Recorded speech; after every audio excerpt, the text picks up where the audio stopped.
And, I feel like my role is to try and find the deepest experts in this space to help everyone have as much information they can have in order to make better decisions for themselves, their friends, their family, and anyone that's there. And so I'm going to ask questions that may seem really simple and basic, but by design, because I want people. So what are psychedelics for someone who keeps hearing that term from their friends and they keep nodding along, pretending to know what that is? What does it mean? And what comes under that umbrella? The word, it was a coined word, which means mind manifesting. Previously, people had called these psychotomimetic drugs, meaning they mimic psychosis, which is, a very negative term.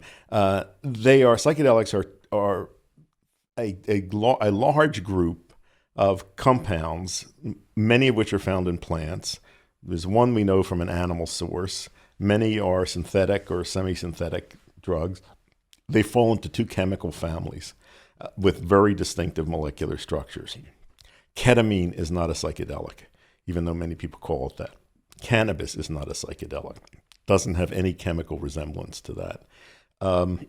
MDMA is part of that chemical family related to mescaline, but its effects are not typical of psychedelics. It has a unique effect that makes people emotionally open. I think it is a very useful substance. I guess I would call it a psychedelic, but it's not a classic psychedelic in terms of the perceptual changes that it causes. One fact about this group of compounds is they are strikingly non-toxic physically, much as with cannabis. That's just not an issue, physical toxicity.